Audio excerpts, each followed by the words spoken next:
Let's see ya.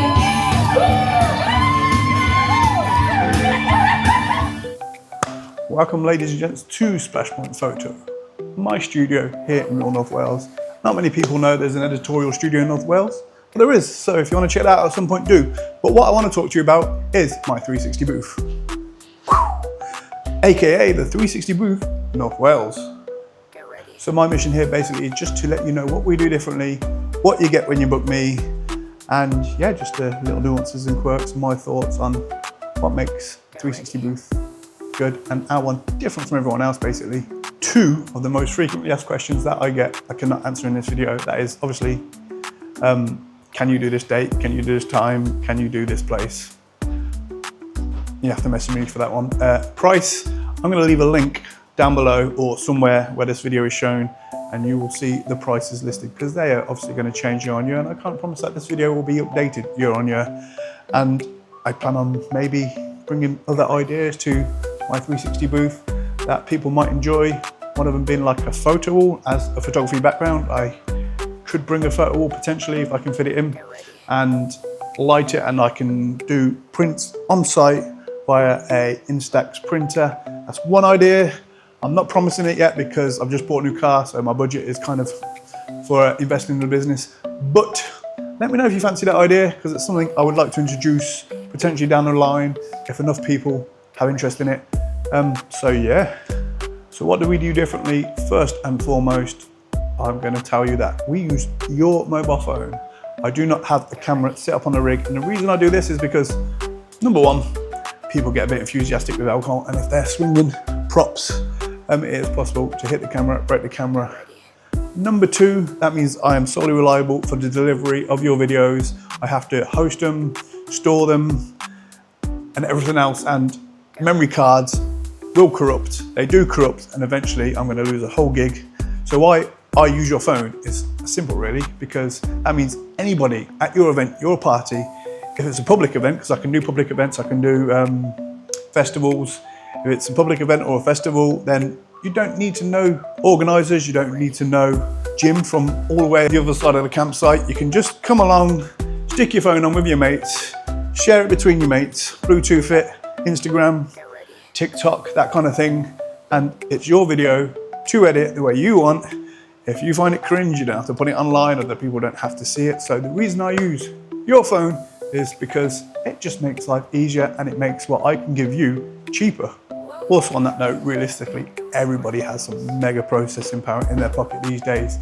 Everyone has at least like a decent iPhone with a good camera, the Android equivalent, Google Pixel, Samsung, and usually in the party of three of mates who want to go on the booth together, someone's going to have an awesome phone, going to have an awesome camera, and honestly, for a 30-second video of that on a booth, that is all you are going to need. So there's no point in over-engineering it, overthinking it, making it more difficult, making the delivery more difficult, making it more expensive for the client. I just do it quick, simple, easy, on, off. You can share instantly, you can edit instantly, you can do what you like with your video, how you like, when you like. I almost forgot to mention, so I want to hop on here and tell you that you can hire the booth at the studio at Splashpoint Photo and Reel for less than a quarter of a price than it would cost to have it at an event. I basically just want to make it accessible to everyday people, to content creators who want to do, I don't know, karaoke dance parties, put on your favourite tunes, have a sing, have a dance, record some memories with some mates, or do try on hauls for like short form content or maybe even long form content on YouTube. Yeah, TikTok, Instagram, the sky's the limit. Hire it per hour, have a bit of fun. You can have content that nobody else has. Now, number two, what we do differently, and this is from a photography background, is we put the light, say the camera's here, we put the ring light here. And if you can see behind us, doesn't sound like a big deal, right? But in photography lighting, you want to contour the face. It just makes it so much more flattering. I will show you. I've seen people who've obviously got booths, they've taken it to like a VIP, red carpet, red ropes. We also do the red ropes. They act as crowd control, so they're really useful, but they look cool as well. And we don't, by the way, sorry, we do not bring the neons. These are part of my studio, unfortunately, and they will not fit in the vehicle. But what I was going to say is we will put the light off axis. As mentioned, I've seen people at VIP events and they'll have it. They'll have the light like down here, which means it's coming up, which, let me grab this. This is called horror lighting in photography because it isn't flattering. It's like a torch under the chin or being around a campfire. If you do this, your guests are gonna hate you. When you have let's come forward a wee touch, a light dead on. I'm trying to do it with my camera in the way. You know, it's just flat, everything's flat. You bring it back around here, you start to introduce a bit of shadow here, and you get more contoured feature, you get a slimmer face. If you have incredible cheekbones, you can I'll bring it here so you can see.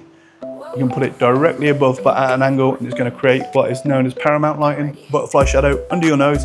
That's great if you've got great cheekbones, you're gonna see the fall off's nicer than when I do it like this. See how my face flattens out? But if you put it slightly off on an axis, you're gonna have a nice bit of shadow here. Again, there's only so much we can do with the booth because everything, of course, has to be on the pole. But what I'm going to do differently is I'm going to give you a slight bit of contouring. It's not going to be blasting you right in the face like these beauty TikTokers do. And the reason they do that is because there's so much light at their face, it kills all shadows, it fills all the pores, and it just makes their makeup look better. But in reality, you want it kind of like it is now, as you can see, just a tiny bit of shadow.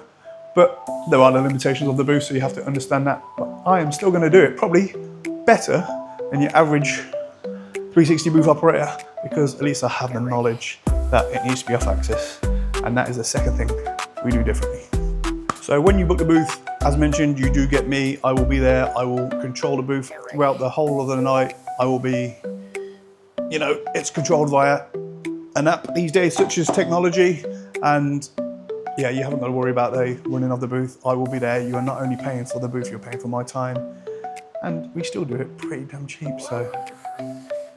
Another question I get asked is props. I will bring props. I have a little suitcase of inflatables, party glasses, Kanye West, inflatable guitars, microphones, bananas, near Christmas, Christmas hats, that kind of thing.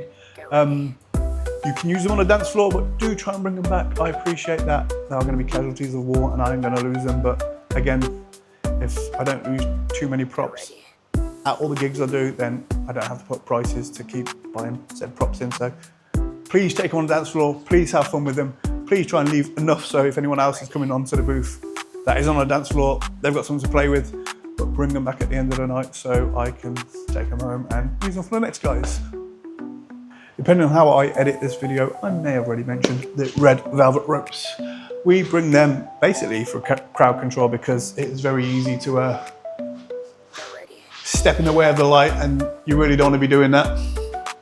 That's a big no-no when it comes to the neon booth. The reason I can do that is because I'm used to it and it's at a slow speed and I've not had a few drinks. But you will find that children and people who've had a few drinks, they don't respect the space required, and you don't want them getting hit by that, and I don't want to pay for breakages by them getting hit by that. So all around, just try and be a bit sensible, try and, you know, keep away from that. I will, like I say, have the ropes just so I can have a bit of a cordon. Again, they're not always respected. People do drink. They also look really cool, really VIP, and they add a bit of class to the event. I'm gonna do a big no-no again, and I'm gonna hop on the moving booth. So typically what you're gonna see is portrait video because you obviously want it for your TikTok, you want it for your Instagram. What I'm doing now is recording landscape so it fits this video ratio for when I put it online and you get to see it. In case you're wondering, my phone that I am currently using is a doozy. It is a tactical phone, it's chunky, it doesn't prioritize the camera. This is what a reasonably pants camera will look like on the booth in landscape. And I've got to stop going around in circles myself because it makes me feel drunk and dizzy. However, that does bring me to point 4, are we on 4? Of what people ask. No, the platform does not spin. The camera, the light spins, the platform stays safe. What we want to be doing is having no more than maybe, I don't know why I'm doing this, 3 adults. People like to push the look sometimes. Ideally 3 adults on at only one time. Kids, just make sure, you know, they don't step off the booth, that they are old enough to understand what's going on. And again, a big no-no, as I'm about to show you, is we do not want people stepping off the booth while it's moving. Wait for me to turn the booth on, wait for me to turn it off, and then everyone's safe. We don't have to worry about the arm getting knocked. We don't have to worry about kids or anyone getting hit by it. And then everyone goes home happy. If at any point during filming you notice that the light in the booth doesn't feel powerful on my face when I'm on the booth, this is a simple reason that is related to cameras on your phone.